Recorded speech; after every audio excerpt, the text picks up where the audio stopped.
नारायण भगवान की। श्रीमन नारायण लक्ष्मी नारायण, श्रीमन नारायण लक्ष्मी नारायण, श्रीमन नारायण नारायण नारायण, श्रीमन नारायण नारायण नारायण, श्रीमन नारायण भवतारायण, श्रीमन नारायण भवतारायण, लक्ष्मी नारायण नारायण नारायण, लक्ष्मी नारायण नारायण नारायण, श्रीमन नारायण जगोदारायण, श्रीमन नारायण जगोदारायण, लक्ष्मी नारायण नारायण नारायण, लक्ष्मी नारायण नारायण नारायण, प्रभु तेरी शरण, प्रभु तेरी शरण, प्रभु तेरी शरण, प्रभु तेरी, राम जी तेरी शरण, श्याम जी तेरी शरण, राम जी तेरी शरण, श्याम जी तेरी, प्रभु तेरी शरण, प्रभु तेरी शरण, प्रभु तेरी शरण, प्रभु तेरी,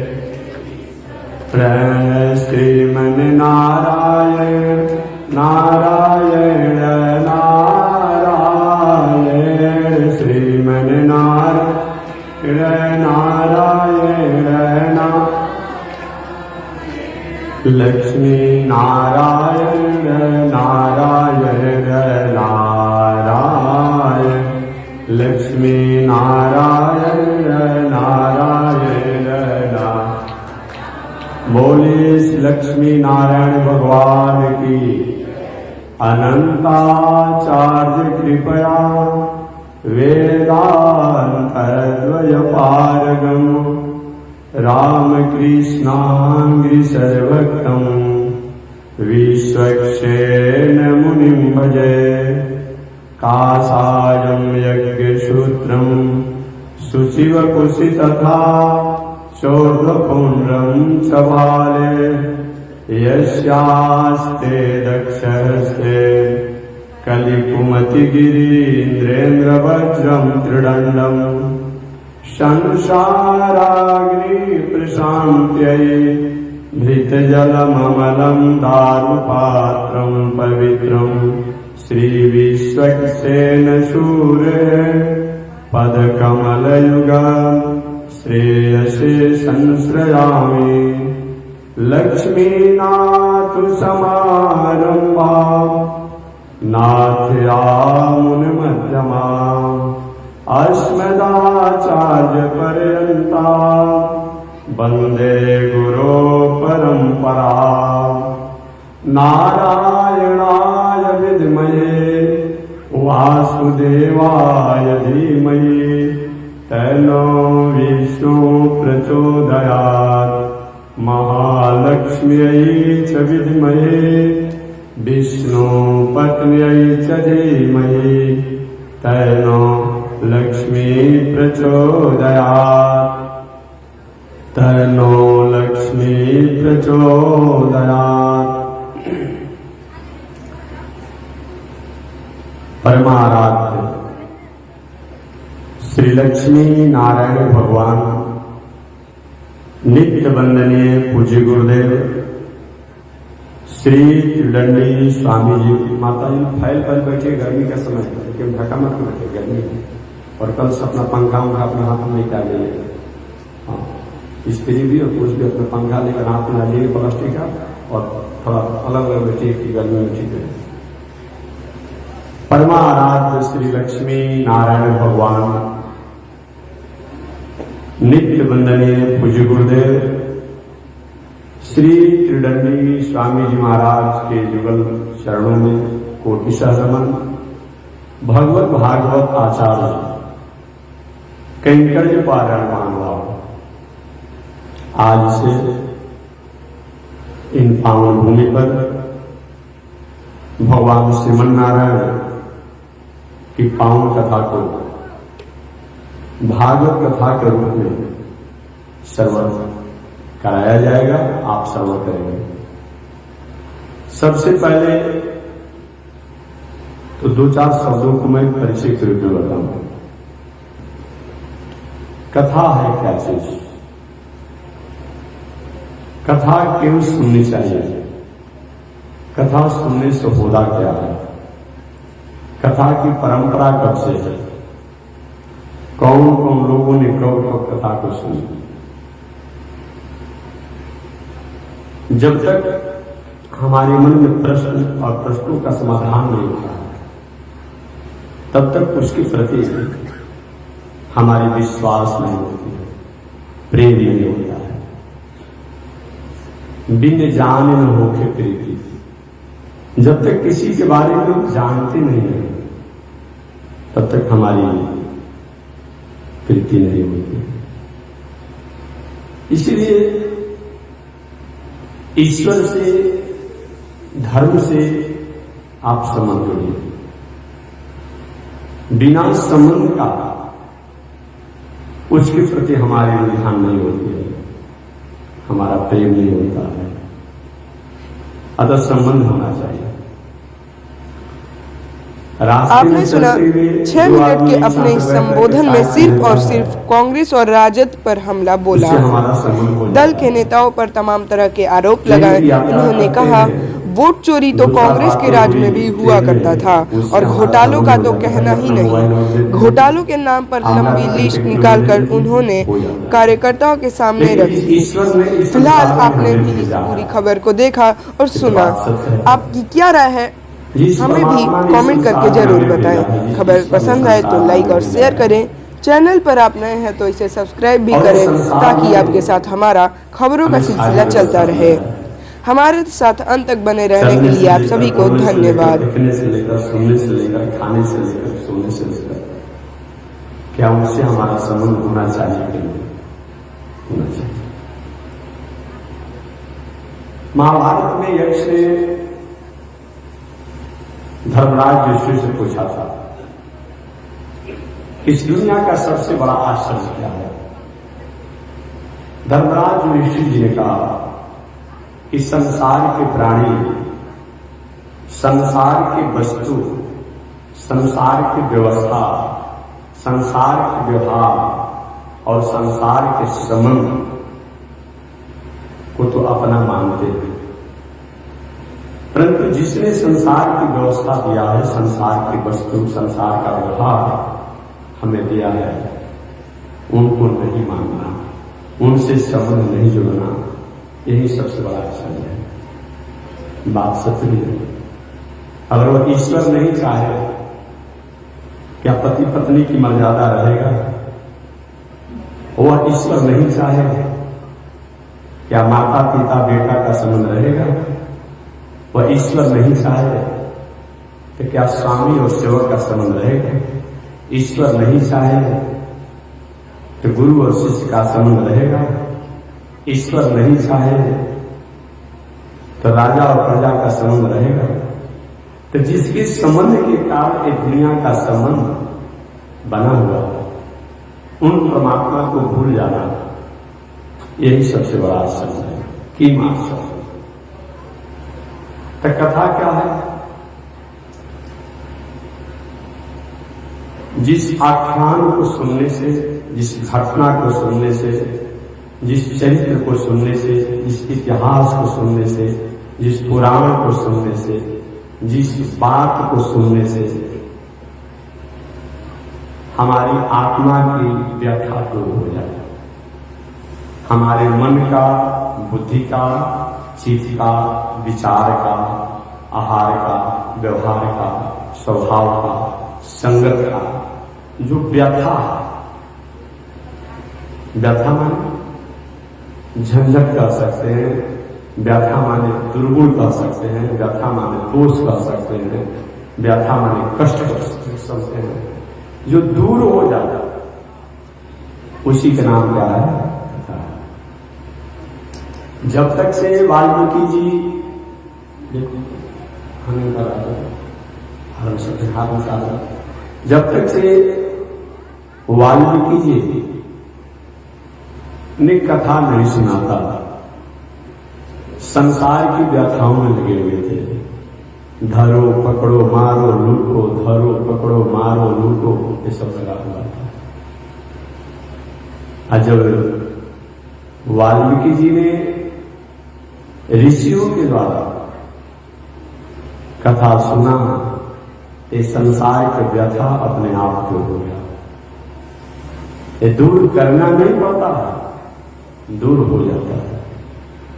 श्रीमद् भागवत महापुराण में गोपियां, जिस समय भगवान श्री कृष्ण के साथ रास लीला कर रहे थे। रास लीला का मतलब रसो वही आनंद। रस जो है आनंद को कहा जाता है, रस जो है ब्रह्म को कहा जाता है, रस जो है ईश्वर को कहा जाता है, रस जो भगवान को कहा जाता है। उस रस में, ब्रह्म में, ईश्वर में, परमात्मा में, सतोमय में जो डूबा हुआ उस लीला में गोपियां थी। कभी कभी अच्छी भोजन के व्यंजन हो, अच्छी वस्तुएं हो, जब हमारे पास या तो हमारी उम्मीदों से अधिक उपलब्ध हो जाती है, तो उसके प्रति थोड़ी सी हमारी रुझान उदासी हो जाती है। मालपुआ, गुलाब जामुन 2, 4, 5 खाने की स्थिति हो, और कहीं 100 गुलाब जामुन और 100 मालपुआ रख दिया जाए, तो उसका मूल्य तो है मालपुआ गुलाब जामुन का, कि हम क्या करते हैं, थोड़ी सी उसके प्रति हमारी रुझान कमजोर हो जाती है। गोपियां भगवान श्री कृष्ण के साथ ब्रह्म तत्वों को और ब्रह्म तत्वों में डुबकी लगाने के लिए आई थी, डुबकी लगाने के लिए आई थी, उस आनंद में आनंदित होने के लिए आई थी। और भगवान के पास आए तो थोड़ा सा उनमें ईगो हो गया। ईगो समझते हैं, कभी कभी सहजता से कोई वस्तु मिल जाती है तो हमारे में थोड़ा सा मेरा भी तो कुछ पहचान है। गोपियों में ईगो हो गया, वाह बंसी बजाए मैं आया, और मेरे प्रति इतनी इनकी स्नेह भरी स्थिति है कि मुझे बुलाने के लिए उन्होंने बंसी बजाई। मेरा भी तो कोई पहचान है। भगवान ने कहा और सब कुछ को तो मैं माफ कर सकता हूं, लेकिन किसी में अहंकार आ जाता है, उसको मैं माफ नहीं करता। अहंकार विमूढ़ात्मा गोविंदा रहता है। अहंकार भगवान को अच्छा नहीं लगता है। भगवान कहते हैं और चीजों को मैं स्वीकार करता हूं, लेकिन अहंकार दूसरे के पास मैं नहीं जाने देता। अहंकार मैं चाहता हूं कि मैं अपना ही आहार बनाऊं, संसार के प्राणियों के पास अहंकार न रहे। अच्छा, बिजली की किरण से आप अपनी सुविधा ले लीजिए, माइक बजाने से लेकर, पंखा चलाने से लेकर, कूलर से लेकर के, एसी से लेकर के, और भी जो भी उपकरण इसके द्वारा प्राप्त करते हैं, लेकिन बिजली का किरण आप मत बन जाइए, आपके लिए नुकसान हो जाएगा। अब सोचिए कोई बिजली की किरण प्रवाहित हो रहा है तो हम भी पकड़ कर हो, हमारा शरीर की ये भी जो है वही प्रवाहित हो, तो हम प्रवाहित नहीं हो पाएंगे, बल्कि हम इस दुनिया संसार से चले जाएंगे। भगवान कहते हैं अहंकार हमें अच्छा नहीं लगता है, आप यज्ञ दान पूजा पाठ तीर्थ व्रत सब कुछ कीजिए, लेकिन ये मान कर करिए कि करते हो कन्हैया मेरा नाम हो रहा है, प्रभु आपकी कृपा से सब काम हो रहा है। करेंगे हम, लेकिन उनको मांग करके करेंगे। पंडाल में जाकर घूम के देखते कौन क्या कर रहा है, पंडाल में जाकर उधर से जाकर करते हो कन्हैया मेरा नाम हो रहा है, प्रभु आपकी कृपा से सब काम हो रहा है। भगवान कहते हैं अभी देखिए जनरेटर चल रहा है, माइक भी बज रहा है, लाइट भी बज रहा है, सब कुछ ठीक है, लेकिन वहां कहीं करंट न हो तो माइक या जनरेटर या पंखा अपना काम करेगा और कुछ नहीं। कुछ लोग कहते हैं हम देखते हैं तो मानते हैं, माइक के करंट को आप देख रहे हैं, नहीं देख रहे हैं, लेकिन करंट के कारण तो माइक आवाज खींचकर आप तक पहुंचा रहा है। पंखा के करंट को आप देख रहे हैं, नहीं देख रहे हैं, दिखाई नहीं पड़ता है, फिर उस करंट के कारण ही तो पंखा हवा देने का काम करता है। वेपर के करंट को आप देख रहे हैं, ट्यूबलाइट के करंट को आप देख रहे हैं, नहीं देख रहे हैं, लेकिन उस करंट के कारण तो प्रकाश है। तो कोई जरूरी नहीं है कि हर चीज को आप देखिए, ऐसा नहीं होगा। कुछ कार्य से भी उसकी सत्ता को माना जाता है, कुछ कारण से भी उसकी सत्ता को माना जाता है। कार्य और कारण इन दोनों से सत्ता को, ईश्वर की सत्ता को माना जाता है। जब माइक आवाज किसी को पहुंचा रहा है, पंखा हवा दे रहा है, ट्यूबलाइट वेपर प्रकाश दे रहे हैं, तो क्या है? कार्य और कारण से भी करंट को हम मानते हैं कि बिजली की धारा प्रवाह है। ठीक वही बात है, इस दुनिया है, दुनिया की व्यवस्था है, तो दुनिया और दुनिया की व्यवस्था करने वालों में कोई न कोई होगा, उनको ब्रह्म परमात्मा और ईश्वर कहते हैं, मानना चाहिए। तो कथा का मतलब क्या होता है? जिस घटना को सुनने से, जिस इतिहास को सुनने से, जिस पुराण को सुनने से, जिस आख्यान को सुनने से, जिस चरित्र को सुनने से, जिस प्रसंग को सुनने से हमारे जीवन में व्यथा जो है वो व्यथा दूर हो जाए, चाहे वो व्यथा किसी प्रकार की हो। व्यथा माने चाहे वो व्यथा किसी प्रकार की हो, दिल का, दिमाग का, मन का, बुद्धि का, चित्त का, आहार का, व्यवहार का, स्वभाव का, संगत का, किसी प्रकार का दोष जो हो, उन दोष को दूर करने के मन में भावना हो, प्रेरणा हो और अच्छे कर्मों को जीवन में आचरण में लेने के मन में भावना जगे, तो समझिए उसी का नाम क्या है? कथा। गोपियां भगवान श्री कृष्ण के साथ लीला में सम्मिलित हुई। गोपियों के मन में थोड़ा सा ईगो हो गया। गोपियां गाना दे रहे थे, हे कृष्ण, हे गोविंद, आपकी खासियत नहीं, तव कथामृतम तप्त जीवनम, तव कथामृतम, ये आपकी कथा की ऐसी खासियत है कि तप्त जीवनम, इस संसार के दैहिक दैविक भौतिक तापों से जो तपा हुआ व्यक्ति है, तप्त जीवनम, वह शांत हो जाता है, आनंदित हो जाता है, चाहे कैसे भी उसकी ताप हो, वह ताप से शांत हो जाता है। तव कथामृतम तप्त जीवनम। आगे गोपियां कहते, मैं नहीं कहती, कवि लोग कहते हैं, कवि विरीतम, एक कवि लोग, विद्वान लोग, ज्ञानी लोग, आत्म तत्वदर्शी लोग ये बातों को कहते हैं।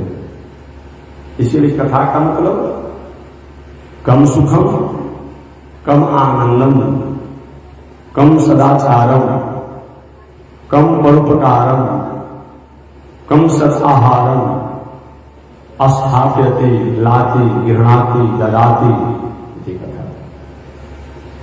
जिन कथा को सुनने से संसार में रहते हुए भी, संसार के वस्तु व्यवस्था व्यवहार में रहते हुए भी, संसार में किसी प्रकार की अस्मिता हो, अविवेक हो, अस्वभाव हो, असर्वता हो, उसको त्यागने की प्रेरणा मिलता हो और सत्य पथ पर चलने की प्रेरणा प्राप्त होता हो, उसी का नाम कथा है।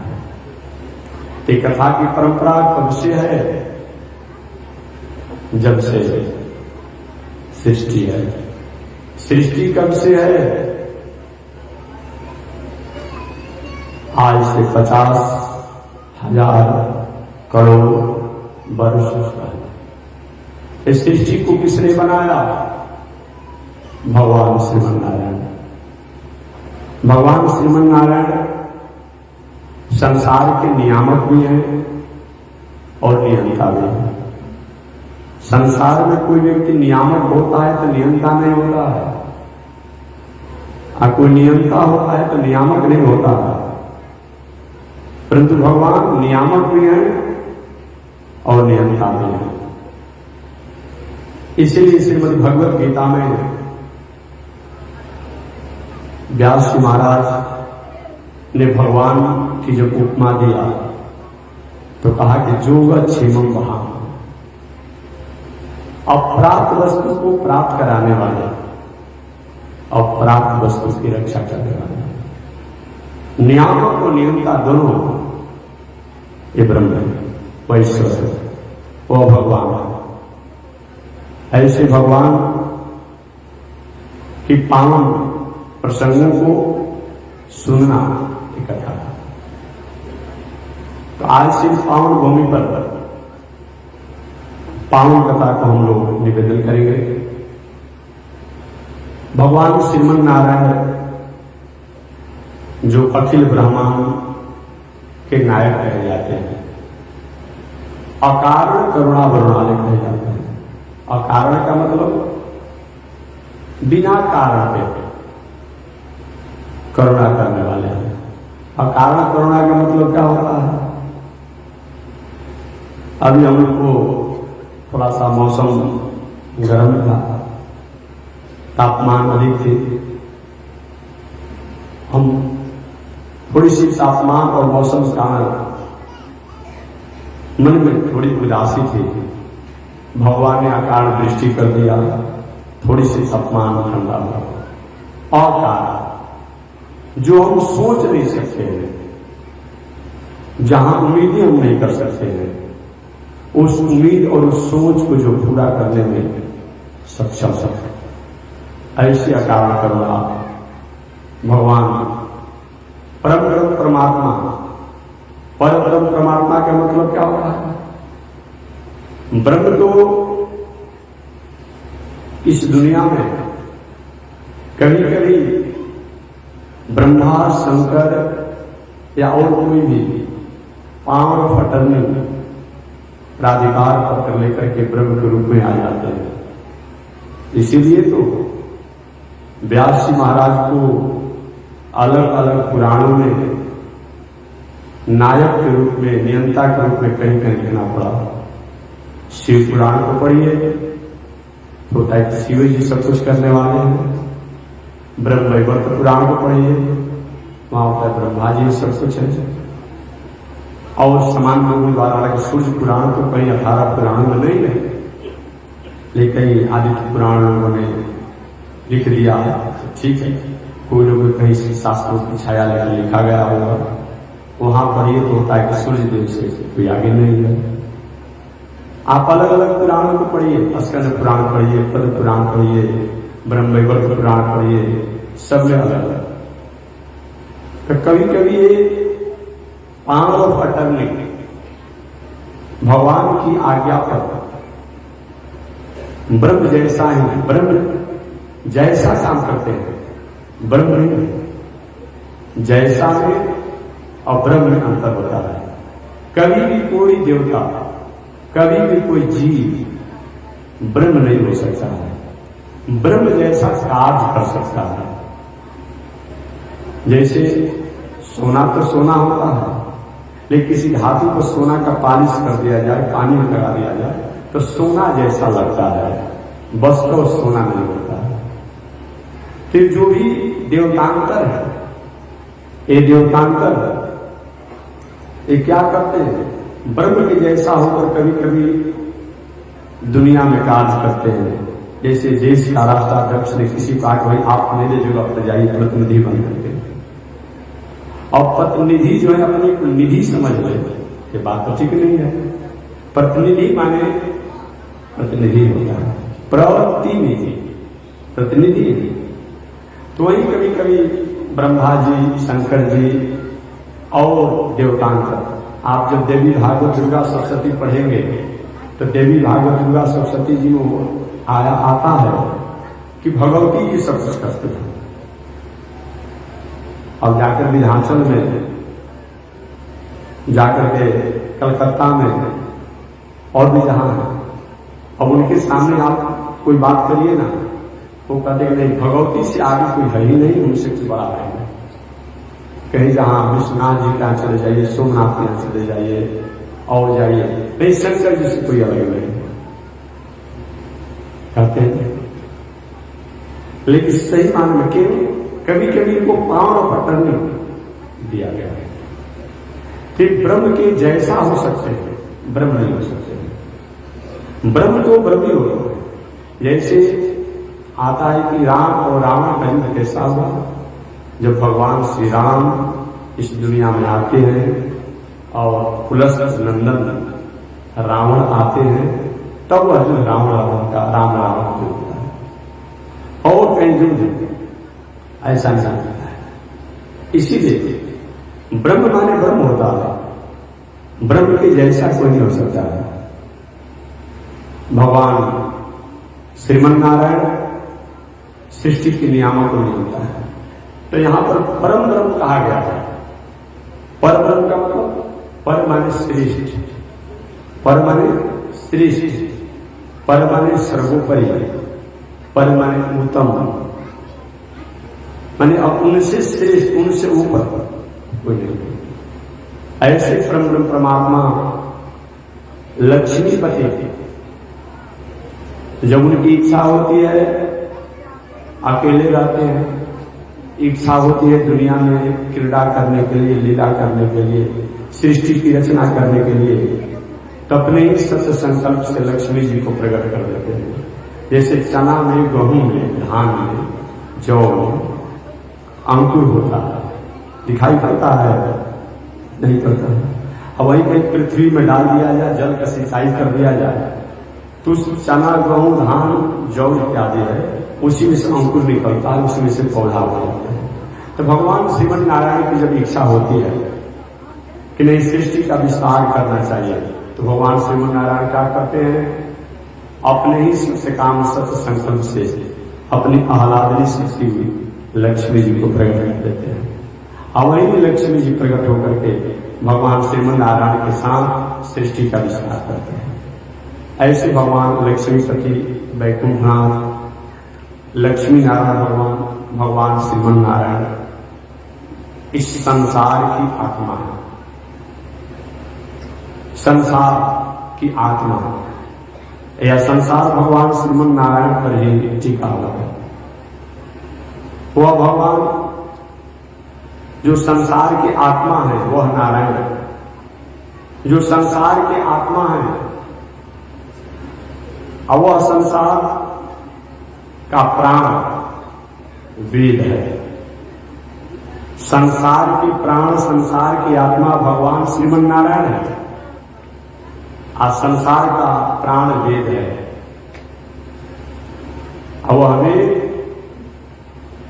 भगवान श्रीमन नारायण के श्वास से प्रकट हुआ है। वेद को किसी ने बनाया नहीं। आप पढ़ते हैं, हम भी पढ़ते हैं, महर्षि वेदव्यास जी ने द्वापर युग के समापन पर वेदों की रचना की। पहले से सता थी वेद की, उसको लेखनी के रूप में, किताब के रूप में व्यास जी ने लिखा। वस्तु व्यास जी ने वेद को बनाया है। कभी कभी पढ़ने सुनने में आता है कि वेद को ब्रह्मा जी द्वारा प्रकट हुआ। नहीं, पहले से वेद था, ब्रह्मा जी ने उसको आविष्कारीकरण किया। आविष्कार करना और सत्ता कहां से होना, इसमें अलग अंतर होता है। जो निश्वसिता वेदा, भगवान श्रीमन नारायण के द्वारा ही वेद प्रकट हुआ है। ऐसे भगवान श्रीमन नारायण वेद के प्रणेता हैं। उन्हें एक बार जाना, संसार का आत्मा भगवान श्रीमन नारायण है, संसार का प्राण वेद है। वह वेद भगवान श्रीमन नारायण के श्वास से प्रकट हुआ है। जैसे हम और आपने अपने रोआ को उगाया नहीं है, हमारे साथ वो रोआ उग गया है। तो वेद भी भगवान ने इसको प्रकट नहीं किया है, भगवान के श्वास से वेद प्रकट हो गया है। जो निश्वसिता वेदा, ये वेद प्रकट हुआ ऐसे। और वही वेद नाद के नामों से भी जाना जाता है, ओंकार के नामों से भी जाना जाता है, ओम के भी नामों से जाना जाता है। नाद शब्द को कभी कभी योग साधना में अनुभव करने पर पता चलता है। आप अपने अंगुलियों से दोनों नाकों को दबा करके कान को बंद करके और जब शांति से बैठिए 4 बजे से 6 बजे प्रातः काल, तो एक आवाज आती है, वह नाद है। उसी नाद का साधक लोग, जोगी लोग, ध्यानी लोग अनुभव करते हैं। यह नाद जो है ओम के रूप में जाना जाता है, ओंकार के रूप में जाना जाता है। इसी नाद को प्रणव भी कहा जाता है। यह नाद जो है प्रणव है। वेद से प्रणव को, ओंकार को, ओम को, नाद को अलग कर दिया जाए तो वेद की सत्ता और शक्ति निस्तेज हो जाती है। इसलिए आज कुछ महानुभावों द्वारा वेद से ओम हटा करके और कुछ अपनी अनुकूलता अनुसार शास्त्रों को समाज में परोसना चाहते हैं। नहीं, ऐसा नहीं होना चाहिए। ओम, प्रणव, ओंकार, नाद, ये वेद का प्राण है।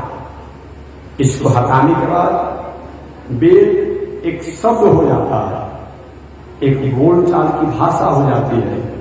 इसमें कार्य और शक्ति की क्षमता नहीं होती है। हमारे आपके भीतर प्राण है, तभी हम मनुष्य कहला रहे हैं। यदि हमारे आपके भीतर से प्राण निकल जाए तो हम मुर्दा कहलाते हैं, लाश कहलाते हैं, और अमुक नहीं रह जाते हैं, मुर्दा और लाश के नाम से जाते हैं।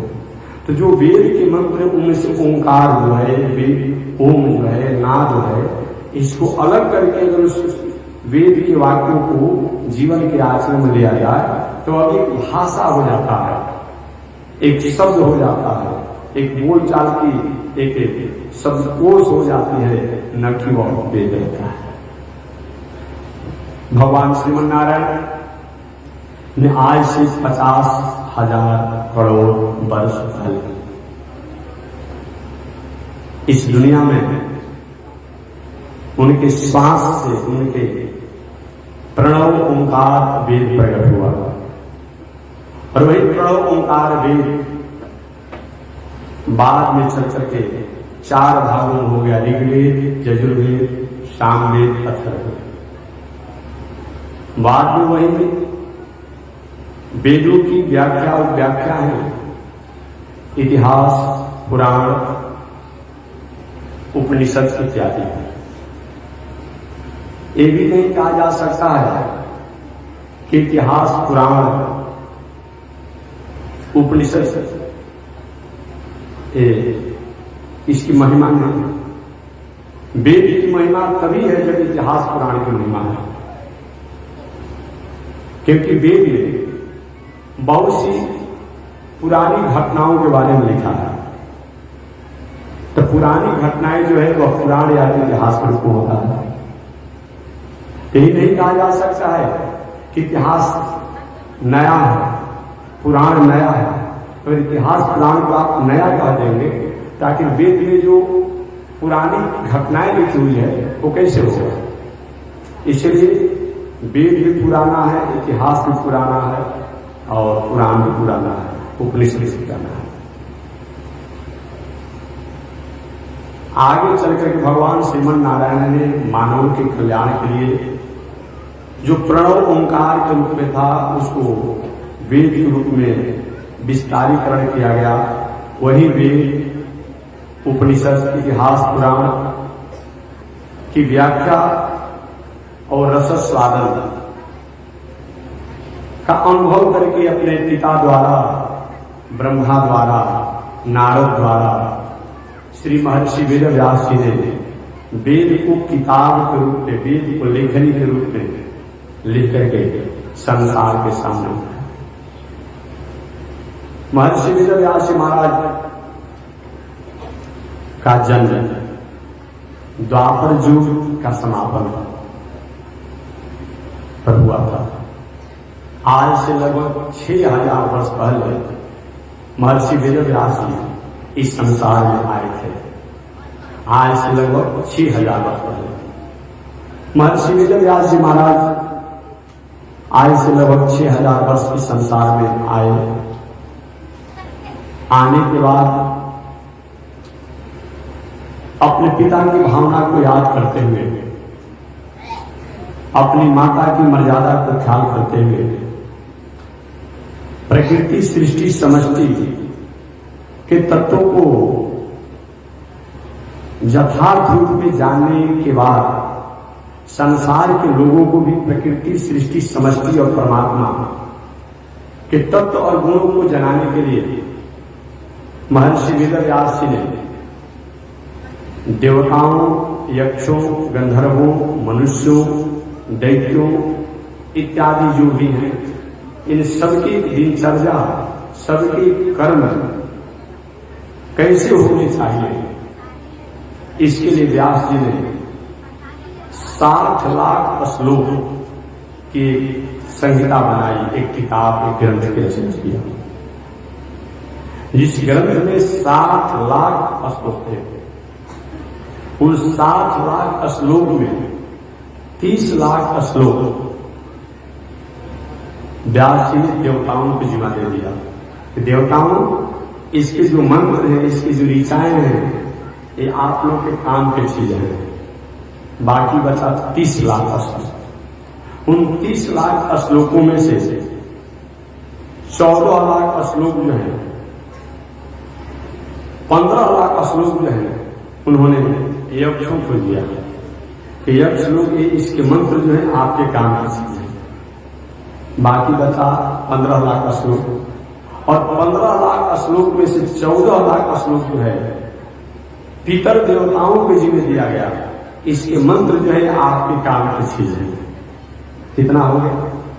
60 लाख श्लोक के ग्रंथों की रचना करने के बाद व्यास जी ने उसमें 30 लाख श्लोक देवताओं को जिम्मे दिया, 15 लाख श्लोक यक्षों को जिम्मा दिया और 14 लाख श्लोक पितर देवताओं को जिम्मा दिया। बाकी बचा 1 लाख श्लोक। वही 1 लाख श्लोक जो है वेद के नामों से जाना गया। कभी कभी कुछ लोग कहते हैं कि वेद में लिखा है, किताब में लिखा है, पुराण में लिखा है, इतिहास में लिखा है। ग्रंथों में लिखने के बाद भी, शास्त्रों में लिखने के बाद भी, पुराणों में लिखने के बाद भी सभी चीज एक ही व्यक्ति के लिए नहीं है और सभी चीज एक ही समष्टि के लिए नहीं है। याद रखिए, वर्तमान समय में कानून वेताओं द्वारा, कानून के विज्ञों द्वारा कानून की किताबों पर लिखा गया है। एक व्यक्ति रास्ते में जा रहा है, अतः बिना पूछे किसी खेत के मालिक से उसके खेत में से फसल कबाड़ लिया, तोड़ लिया। एक व्यक्ति रास्ते में जा रहा है, थोड़ी किसी बात को पुरानी कोशिश, रंजिश थी, व्यवहार में थोड़ा सा खटपट था और दो चार चक्कर किसी को मार दिया, एक अलग व्यक्ति कोई जा रहा था, किसी के घर में चोरी कर दिया, तो क्या तीनों पर एक ही दफा कानून लगेगा? नहीं लगेगा।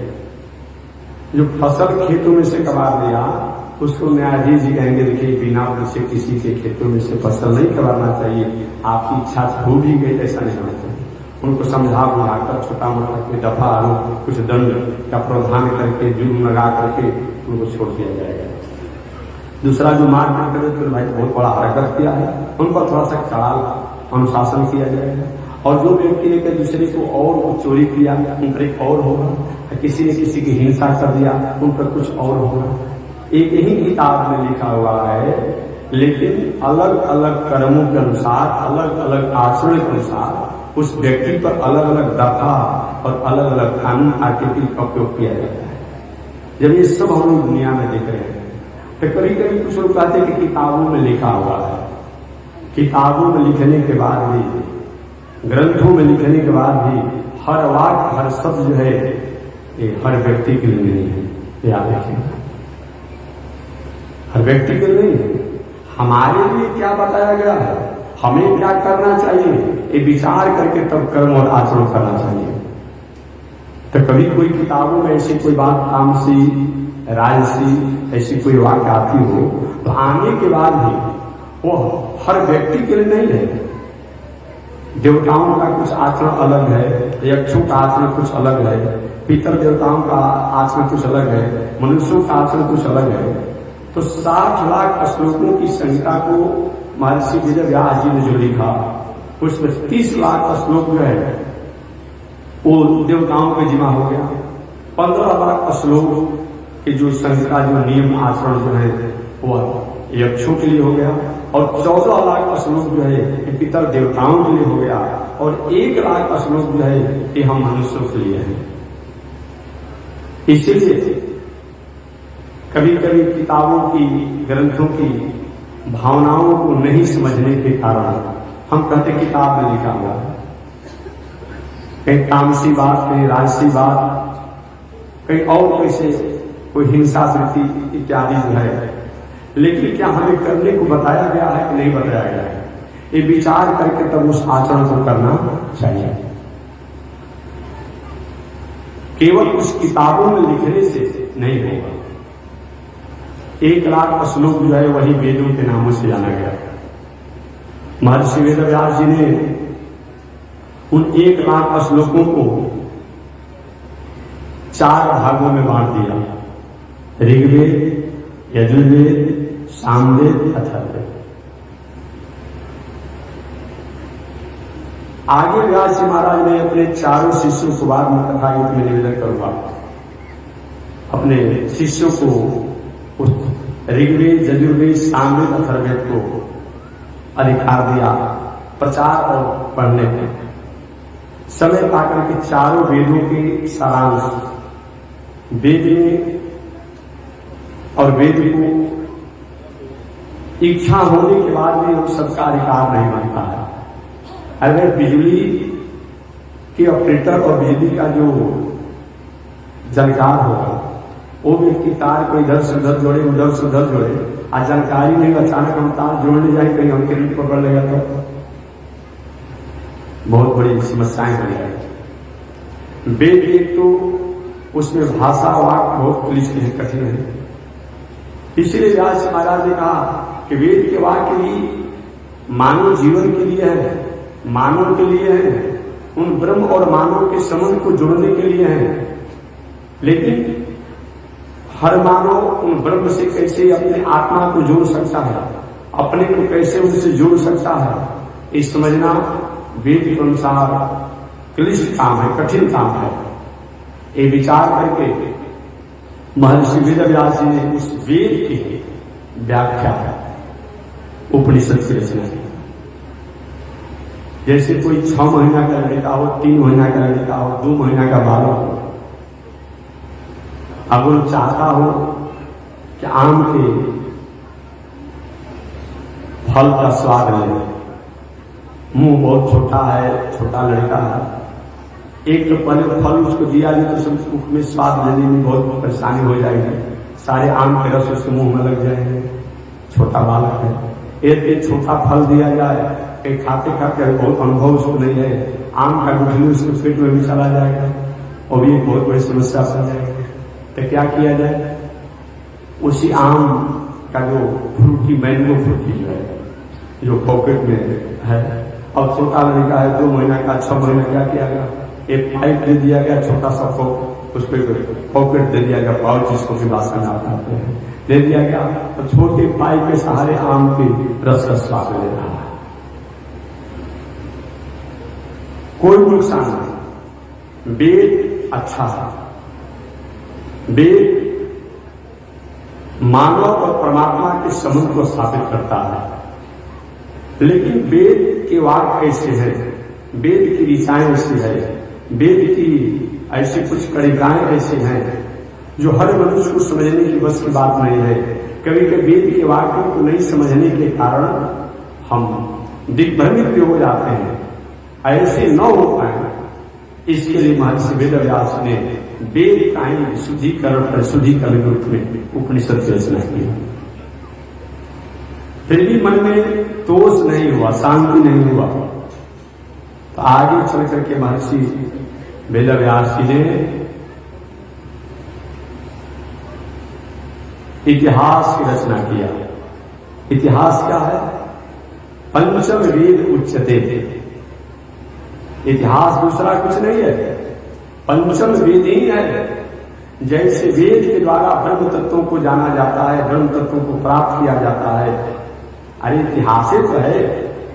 कौशल्या ने, सुमित्रा ने, अनसुईया ने, मदलसा ने, गार्गी ने, सांडिल्य ने परमात्मा का तपस्या किया, ध्यान किया, साधना किया, पति व्रता व्रत को पालन किया, इतिहास है।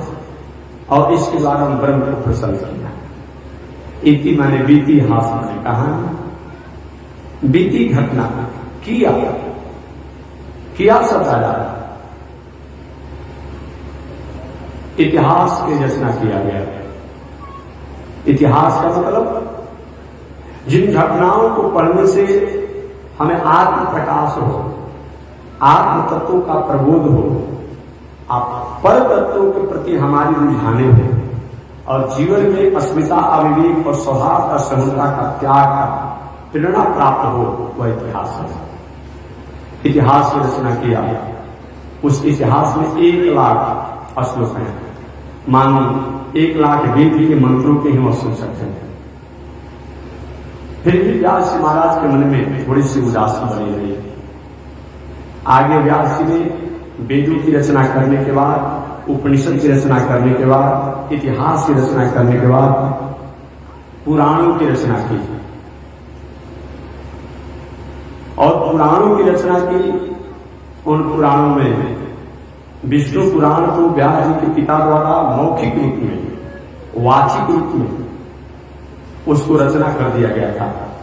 उस विष्णु पुराण की छाया को लेकर के और व्यास जी ने विष्णु पुराण को लेखनी के रूप में लिखा। और भी शिव पुराण, स्कंद पुराण, पद्म पुराण, नारद पुराण, वामन पुराण, ब्रह्मवैवर्त पुराण, ये सब पुराण की रचना किया। लगभग व्यास जी ने 17 पुराणों की रचना की। फिर भी मन में तोष नहीं हुआ, मन में शांति नहीं हुई।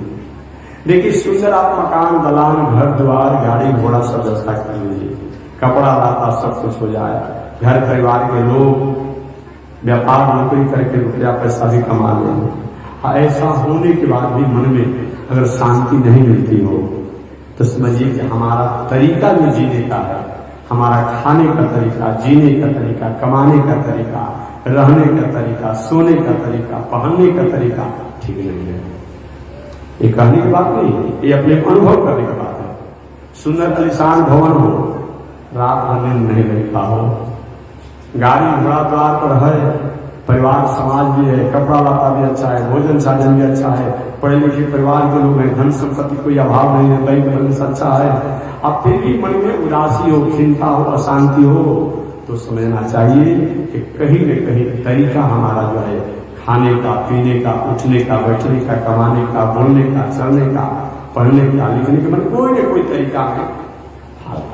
अब चल करके अरे भाई शरीर में सर्दी जुकाम खांसी हो गया है तो जांच घर में जाकर के जांच करा लीजिए कि आखिर सर्दी खांसी जुकाम क्यों हुआ है, क्या निमोनिया के चलते हुआ है, क्या टाइफाइड के चलते हुआ है, कि क्यों हुआ है, सिफिलियस हो गया है, कि कोई क्लाइमेट के चलते हुआ है, तो जांच घर में पता चलेगा। उसी प्रकार से ये सब साधन जीवन में होने के बाद भी शांति नहीं मिलती हो तो समझना चाहिए कि आखिर कौन ऐसा फाल्ट है जिस कारण ये सब होने के बाद भी शांति नहीं है। व्यास जी ने वेदों की रचना किया, उपनिषद की रचना किया, महाभारत के इतिहास की रचना किया, 17 पुराणों की भी व्यास जी ने रचना कर दिया, फिर भी शांति नहीं मिली। अशांति जब नहीं मिली तो एक दिन तो व्यास महाराज कह के मर जाते तो अच्छा होता। हमारे आपके भी जीवन नहीं होता, जब सब कुछ रहने के बाद भी आज सब जगह से जब उदासी प्रतीत होती है तो तक मर जाते तो अच्छा होता। एक बात और मैं कहूं, जीवन में विषम परिस्थितियां कितना भी आ जाए, धैर्य धारण कीजिए। बुद्धि और विवेकपूर्ण धैर्य को धारण करने वाला व्यक्ति अपने अंतिम मुकाम का अधिकारी होता है। कभी भी जीवन में विषम परिस्थितियां आ जाए तो उतावलापन होकर के कहीं हमें गलत कर्मों की तरफ पैर नहीं बढ़ाना चाहिए। हमें विश्वास, हमें धैर्य को धारण करना चाहिए। महर्षि वेदव्यास जी महाराज ने इन शास्त्रों की रचना तो किया, लेकिन शास्त्रों की रचना करने के बाद भी मन में उदासी रही। अब होता कि मर जाते तो या चले जाते तो अच्छा होता। और यह सोच ही रहे थे व्यास जी महाराज कि उसी समय संत नारद जी के कृपा हुआ और नारद जी का दर्शन हुआ। नारद जी समझ गए कि व्यास महाराज आज अपने में भूले हुए हैं कि व्यास जी आप उदास हैं, उद्विग्न हैं। हाँ महाराज, क्यों? कि हमको पता नहीं है। नारद को मैं समझ गया, आप क्यों बोलिए महाराज बता दीजिए। कि व्यास जी आपने वेदों की रचना किया, उपनिषद की रचना किया, पुराणों की रचना किया, लेकिन इन वेद उपनिषद इतिहास पुराणों के माध्यम से जिन भगवान के कार्यों को करने के लिए, उपलब्धियों को इस संसार में जनाने के लिए आपको भेजा गया था, वो काम आपने नहीं किया। वेदों में आपने अपने पांडित्य की व्याख्या कर दिया, ऐसे ऐसे तत्वों का आपने लिखा जो जीवन बीत जाए, जो वेदों के वाक्य कोई नहीं समझ पाया। आपने उपनिषद से ब्रह्म तत्वों तक पहुंचने के लिए कुछ ऐसे आर्टिकल को लिखा जो कि लोग समझ ही नहीं पाते। आपने महाभारत में वीरों के वीर रस की बखान को कर दिया, शौर्य रस का बखान कर दिया, श्रृंगार रस का बखान कर दिया, लेकिन भगवान के निर्मल चरित्रों का बखान नहीं किया। आपने पुराणों में अलग अलग देवतांतर के, अलग अलग देवताओं के कीर्ति और गुण की आपने बखान कर दिया, लेकिन भगवान के चरित्रों का आपने बखान नहीं किया। तो जब तक भगवान के चरित्रों को संसार में आप नहीं जनाएंगे, आपको शांति नहीं मिलेगी। महाराज और कुछ बाकी रह गया है क्या? मैंने तो सब कुछ कर दिया, कि सब कुछ किए हैं नाज ने कहा, लेकिन भगवान के निर्मल चरित्रों की अपर्चना कर। वही व्यास जी ने नारद जी की कृपा से अपने जीवन का अंतिम ग्रंथ श्रीमद् भागवत महापुराण की रचना किया है। वही श्रीमद् भागवत महापुराण, तो वही श्रीमद् भागवत महापुराण के ग्रंथों, भागवत महापुराण की पावन कथा को मैं आपके सामने निवेदन करूंगा। एक तो मैं परिचय के रूप में बात बताया कि आखिर भागवत कथा है क्या चीज, यह भागवत की परंपरा कब से है, कौन कौन लोगों ने सुना, तो मैंने बता ही दिया 50,000 करोड़ वर्ष पहले। हमेशा मैं कहता हूं, दुनिया में जो भी पंथ है, दुनिया में जो भी विचार है, दुनिया में जो भी दर्शन है, दुनिया में जो भी मजहब है, उनका सार समझ है। ईसा साहब जी को इस संसार में आए कितना दिन हुआ? अरे आप लोग भी तो पढ़े लिखे आदमी हैं, ईसा साहब जी को इस संसार में आए कितना दिन हुआ?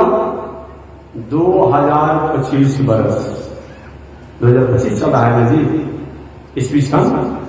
तो ये बात तो स्पष्ट हो गया कि ईसा साहब को आए इस संसार में 2025 वर्ष हुआ। मोहम्मद साहब जी को इस संसार में आए कितना दिन हुआ? 1500 वर्ष, थोड़ा सा कुछ कम बेसी, कम थोड़ा सा होता है। तो ये तो स्पष्ट हो गया कि मोहम्मद साहब जी के संसार में आए 1500 वर्ष हो रहा है। उसके बाद मूसा साहब और ईसा मूसा और भी लोग हैं। बाकी सिख धर्म ये भी 500 वर्ष का भीतर, गुरु गोविंद सिंह जी, गुरु नानक जी को आए 500 वर्ष का भीतर। गौतम बुद्ध जी को आए 2000 वर्ष के भीतर। जैन के प्रवर्तक गौतम बुद्ध जो आज उनके नाम पर एक नया विचार और पंथे चला रहा है। अरे भाई समझो कम से कम, गौतम बुद्ध के पिताजी सनातन परंपरा के कितने बड़े अक्षुण प्रहरी थे, या पढ़ो उनके जीवन चर्चा का। गौतम बुद्ध के पिताजी और गौतम बुद्ध को कैसे ज्ञान प्राप्त हुआ? ठीक है, अब आप जा रहे हैं गंगा स्नान करने के लिए, तो सारा गंगा जी के जल में आप भी नहीं नहाएंगे, सारा गंगा जल आप भी लेकर नहीं नहाएंगे। आपके पास जैसी पात्रता होगी, एक लोटा में कोई लाएगा, कोई 5 लीटर के डिब्बा में लाएगा, कोई और किसी में लेकर का, ये बात हो सकती है, ये बात हो सकती है। तो गौतम बुद्ध जो शास्त्र, इतिहास, पुराण जो थे, जो ज्ञान के शास्त्र थे, उनमें जितना उनकी क्षमता हुई, जितनी स्थिति हुई, उसके अनुसार उन्होंने उस तत्वों को प्राप्त किया। उन्होंने सत्य को, दया को, परमार्थ को अपने जीवन के दिनचर्या बताया।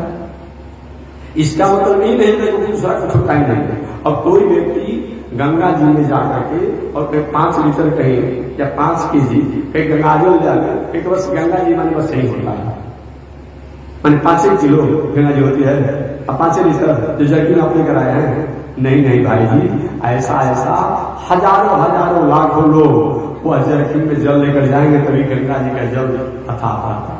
तो ऐसे कोई दार्शनिक के बारे में, ऐसे कोई विचार के बारे में, ऐसे कोई मजहब के बारे में अगर आप पढ़ते हो तो इसका मतलब वही नहीं होता है। उनकी जहां तक एक्सपीरियंस था, जहां तक उनकी क्षमता थी, जहां तक उनकी योग्यता थी, उसमें से जो अनादिकाल के जो शास्त्र है, वेद है, इतिहास है, पुराण है, उसमें से उन्होंने अपनी एक्सपीरियंस, क्षमता और योग्यता के अनुसार वह तत्व को लिया। यही बुद्धिजीवी को समझना चाहिए। लेकिन उनके अनुयायियों ने वो लोग नहीं किए। गौतम बुद्ध ने कहीं अलग से कोई बुद्ध धर्म नहीं चलाया, बौद्ध धर्म नहीं चलाया। महावीर तीर्थंकर ने अलग से कोई जैन धर्म नहीं चलाया। ईसा साहब ने अलग से कोई धर्म नहीं चलाया। मोहम्मद साहब जी ने भी अलग से कोई धर्म नहीं चलाया। मानव को जीने के लिए कुछ प्रेरणाएं थे, कुछ संदेश थे उनके जीवन में।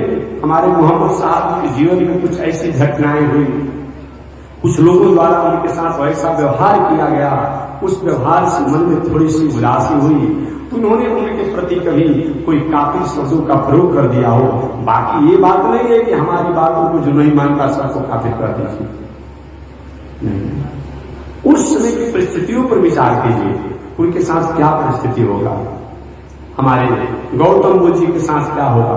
यही तो पढ़ना चाहिए, शास्त्रों को, ग्रंथों को, और भी जो उनके महापुरुषों के बारे में पढ़िए।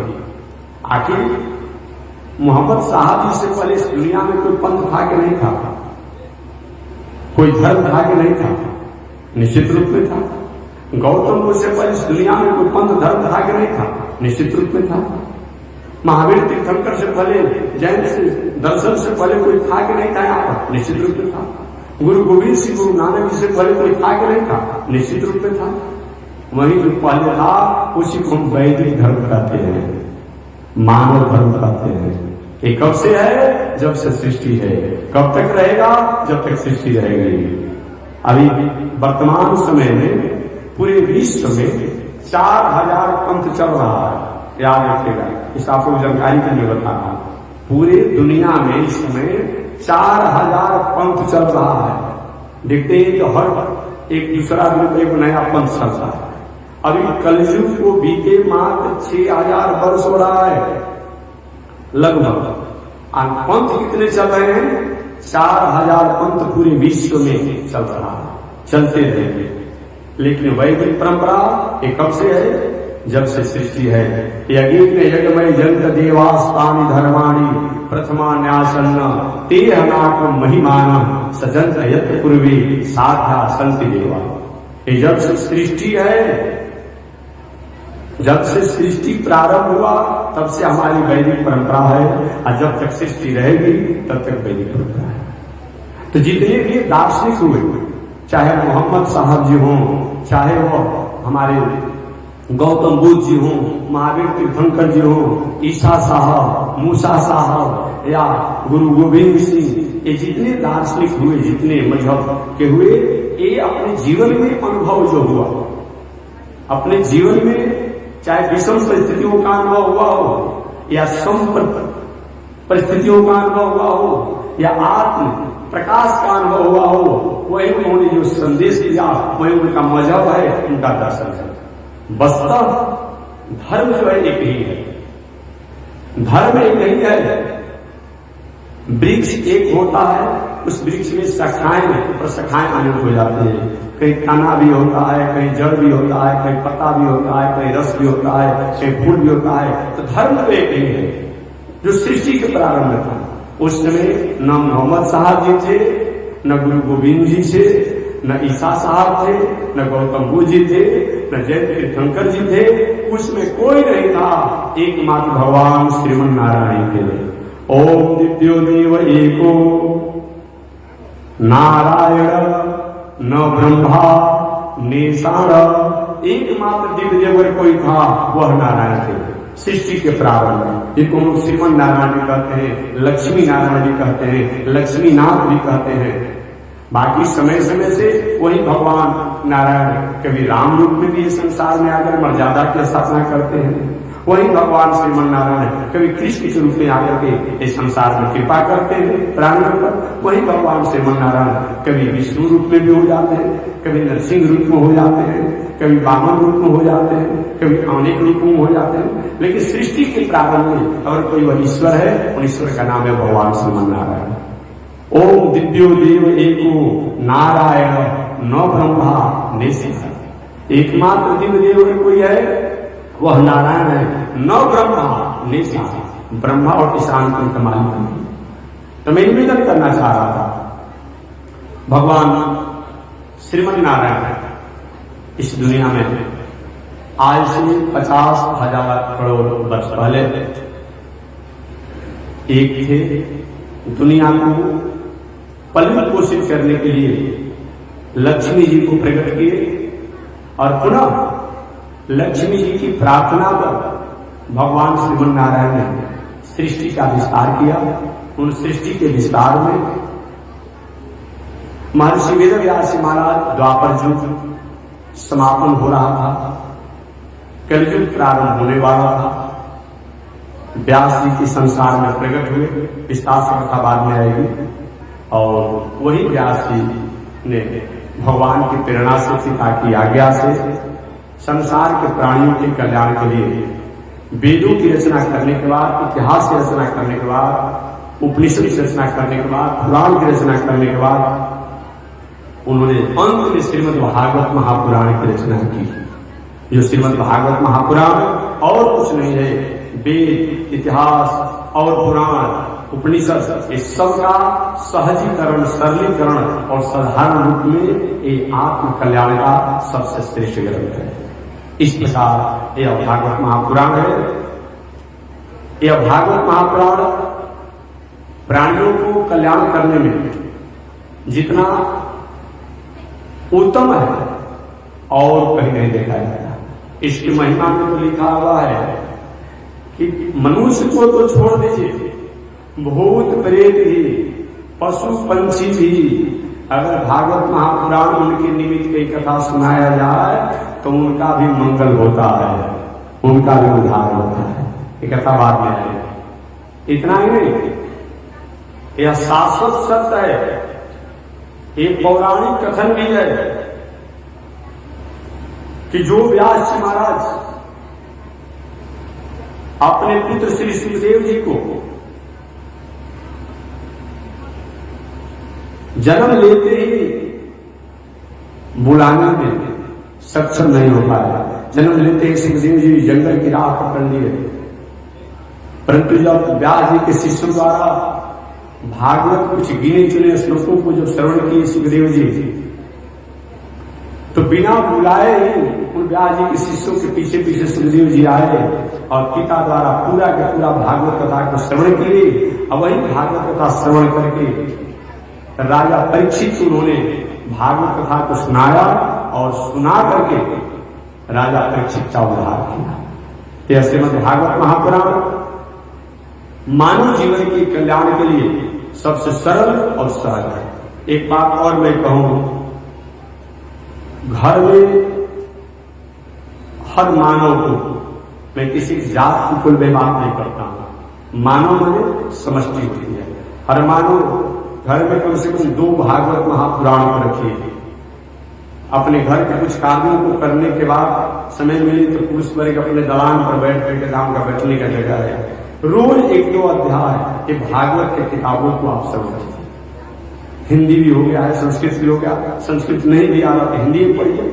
और माताएं भी अपने घर के दिनचर्या कर रहे तो घर में भागवत किताब रखा रहे और रोज 1-2 अध्याय सब माताएं, एक पढ़ी लिखी माता हो ही गई है, पढ़े और दूसरे को सुना, वह घर देवालय बन जाता है, वह घर मंदिर बन जाता है और आत्म कल्याण के लिए, आत्म संस्कार के लिए सबसे श्रेष्ठ उपाय है। इस प्रकार से मैं भागवत महापुराण की पावन कथा को मैं कल से निवेदन करूंगा। आज केवल एक परिचय के रूप में इंट्रोडक्शन में दिया कि भागवत और कथा है भगवान द्वारा जो कहा गया या भगवान के बारे में जो कहा गया या भगवान की प्राप्ति के लिए जो कहा गया या भगवान की जानने के लिए जो व्यास जी द्वारा लिखने के रूप में लिखा गया, वह क्या है? भागवत कथा है।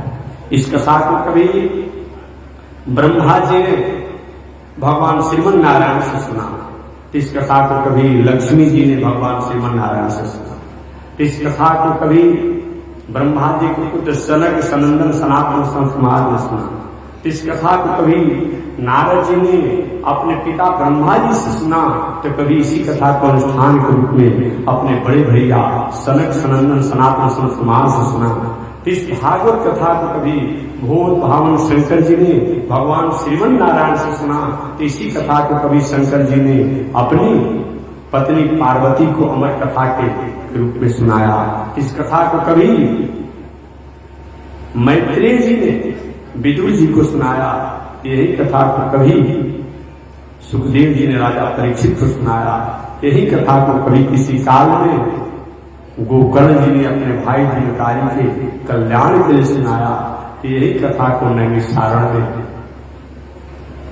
सूत जी महाराज ने 88,000 संतों के अगुआ सौरभ ऋषि को सुनाया। इस प्रकार कथा की परंपरा है, तो शेष चर्चा अगले दिन किया जाएगा। आज इसी के साथ वाणी विराम। एक बार भगवान का नाम श्रीमन नारायण लक्ष्मी नारायण, श्रीमन नारायण लक्ष्मी नारायण, श्रीमन नारायण नारायण नारायण, श्रीमन नारायण नारायण नारायण। बोलिए श्री लक्ष्मी नारायण भगवान की, भास्कर भगवान रामानुजाचार्य स्वामी जी महाराज की, विश्व जगदाचार्य श्री दंडी स्वामी जी महाराज की। हरि ओम। शांति ही शांति ही शांति। नारायण तो समय आप याद रखेंगे, प्रातः काल की आरती 7 बजे से 7:30 बजे के बीच में होगी। समय मिलने पर आप सभी लोग सादर आमंत्रित हैं। और सायंकाल प्रवचन का समय 4 बजे से 5 बजे हमारे संत महात्मा लोग कथा करेंगे। अब 5 बजे से लेकर के 6 बजे तक 2-4 शब्दों को मैं निवेदन करूंगा। बाकी समय जैसे जैसे घटना बढ़ते रहेगा उस अनुसार कथा का भी समय सारणी आगे पीछे होती रहेगी। लेकिन अभी 5 बजे से 6 बजे तक ये कथा निवेदन की जाएगी ताकि अपने समय से आप अपने घर पहुंच जाए। तो कथा का समय 5 बजे से 6 बजे। जय श्रीमन नारायण। और भेंट मुलाकात वार्तालाप का समय सुबह 6 बजे से 8 बजे के बीच और सायंकाल में 6 बजे से 8 बजे के बीच। दोपहर में किसी को आने की आवश्यकता नहीं है क्योंकि आप भी अपने कार्यों में रहे और मैं भी अपने कार्यों में हूँ। तो अपने कार्यों में रहूंगा, आप अपने कार्यों में रहेंगे। तो दोपहर में जो पहले से आते चले जा रहे हैं वो इस समय को न अपने दिनचर्या रखे बल्कि 6 बजे से 8 बजे या तो सुबह या तो 6 बजे से 8 बजे सायंकाल कोई शास्त्रीय समाधान शास्त्रीय सलाह देना हो उसके लिए आवश्यकता समझते हो तो वह समय अपने कुछ निश्चित करेंगे। जैसे मना रहा है।